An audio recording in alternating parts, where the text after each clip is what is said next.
Кто узнал это трио? Да-да, это роскошное трио от Императорского фарфорового завода. Он же Невская порцелиновая мануфактура, он же ГФЗ, Государственный фарфоровый завод, и он же ЛФЗ, Ленинградский фарфоровый завод имени Ломоносова или Ломоносов, как любя называют его европейцы.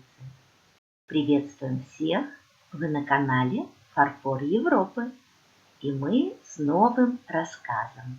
И первых два захватывающих рассказа от фарфоровой мануфактуры Барановка и второй от Чмелов. Кто еще не смотрел, ссылочку я оставлю в описании, заходите и смотрите.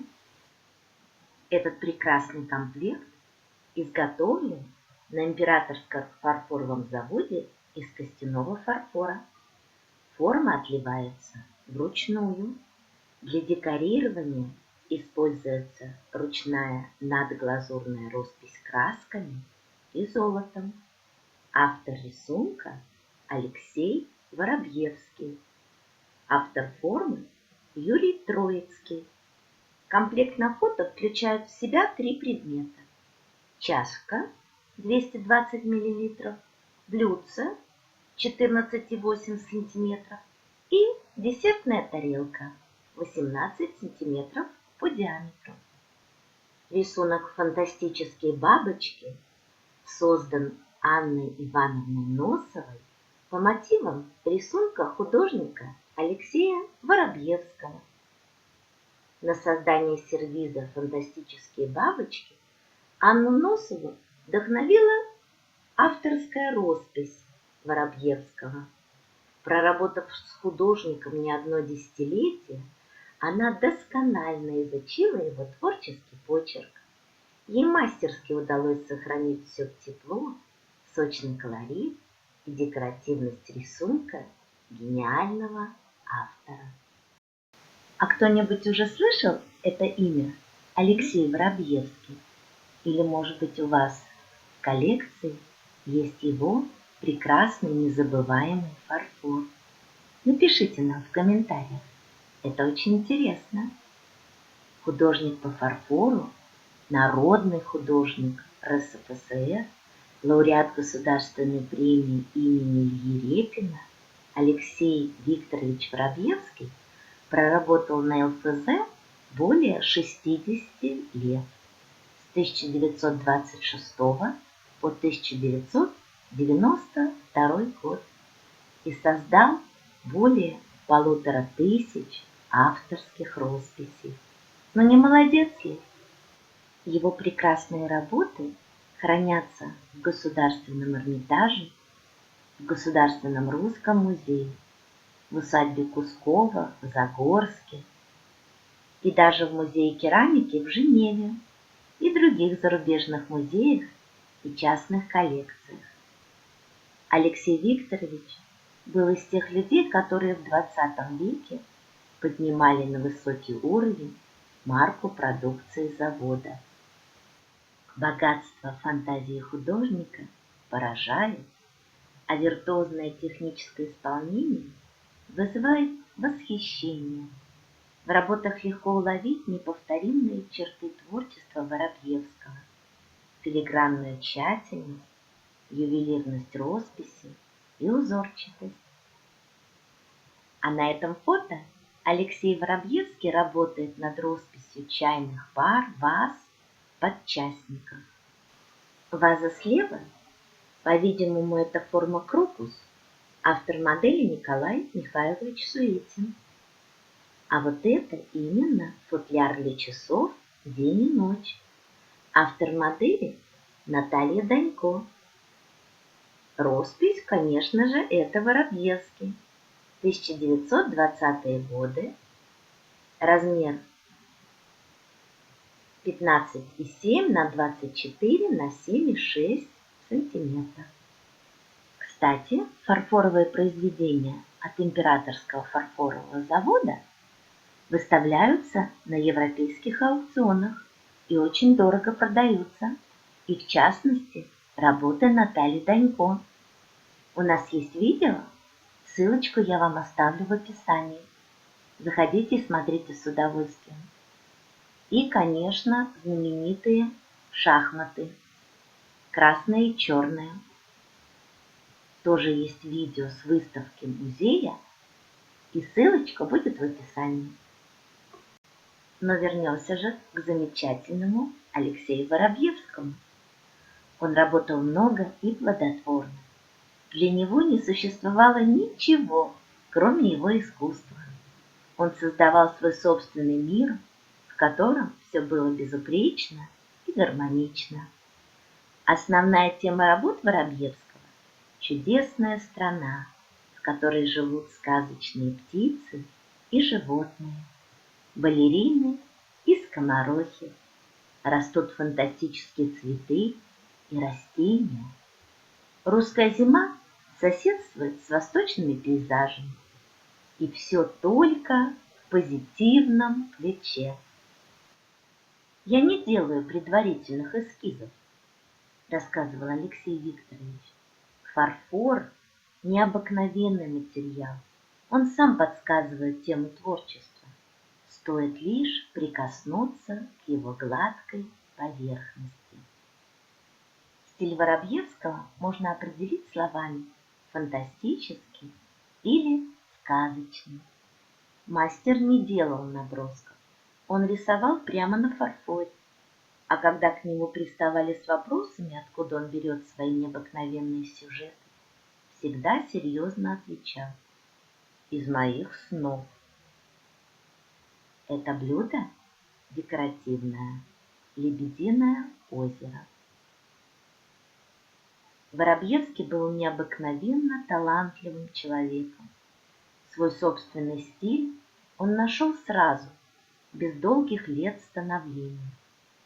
Такое впечатление, что, поступив на завод, он уже знал, как нужно расписывать фарфор. Его гениальные росписи ошеломляют. Это предметы из сервиза Руслан и Людмила. Форма интурист. Автор формы Ева Штрикер. 1938 год. Находится в отделе музея Императорского фарфорового завода. Самой главной довоенной работой мастера считается ваза, расписанная им к 750-летнему юбилею «Слово о полку Игореве». Над ювелирной росписью художник работал 8 месяцев. Эта грандиозная композиция образована из незыблемых геометрических форм, обогащенной орнаментикой, глубоким торжественным цветом. Одна возносит 6 арок. Это фантазии из архитектурных и растительных мотивов, объединенных в композицию в единый фриз. Это произведение принесло успех художнику и заслуженную славу. И на этом фото Алексей Воробьевский у созданной им вазы «Слово о полку Игореве». 7 марта 1939 года, Ленинград. Форма вазы от Серафимы Яковлевой. Она переработала форму китайской вазы, а роспись, конечно, это Алексей Воробьевский. Представляете, он работал над ней 8 месяцев. Поразительная работоспособность. Высота этой вазы 97 сантиметров.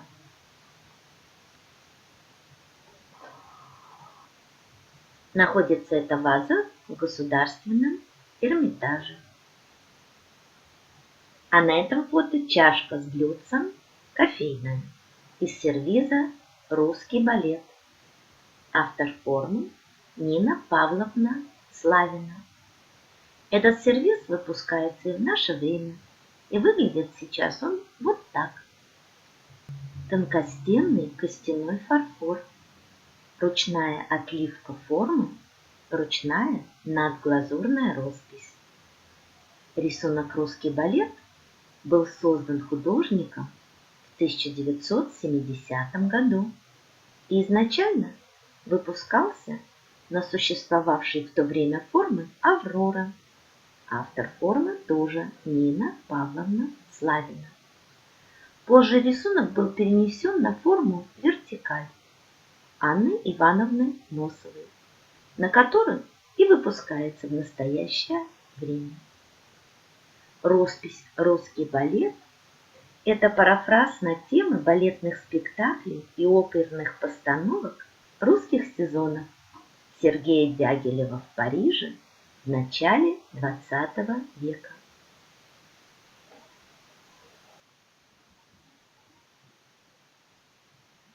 Алексей Воробьевский был очень продуктивным художником. С ним даже произошла забавная история. Однажды в 50-е годы XX века директор ЛФЗ решил перевести живописцев-фарфористов на сдельную оплату труда, считая, что так от них будет больше творческая отдача. Воробьевский за месяц сделал столько, что ему пришлось заплатить баснословные деньги. Директор испугался и эксперимент со сдельщиной прекратил. На этой фотографии ведущий художник ЛФЗ, народный художник РСФСР Алексей Воробьевский в мастерской за работой над сервизом «Золотые орхидеи» и графином «Розовые облака». Март 1981 года, Ленинград. Фотография из архива музея ИФЗ. Вы спросите, и как же в итоге выглядели упомянутые сервиз и графин? А вот так. Графин с крышкой, розовые облака. Форма Петерговский. Автор формы Татьяна Сергеевна Линчевская. Автор росписи Алексей Викторович Воробьевский. А это предметы из сервиза «Золотые орхидеи». Форма белый цветок. Автор формы Нина Павловна Славина. Костяной фарфор. Сейчас находится в отделе музея ИФЗ. Произведения художника были представлены и получали награды на крупнейших выставках в Милане, Париже, Нью-Йорке, Брюсселе, Остенде, Праге, Монреале, Лейпциге. Но вернемся к нашему рассказчику. Итак, мы предполагаем, что рисунок «Фантастические бабочки» был создан Анной Ивановной Носовой по мотивам рисунков художника Алексея Викторовича Воробьевского. «Розовые бабочки» 1970-1980 годы. Кстати, такая кофейная пара в советское время стоила 120 рублей. А сегодня на интернет-площадках можно найти ее от 180 евро. Это пестрые бабочки.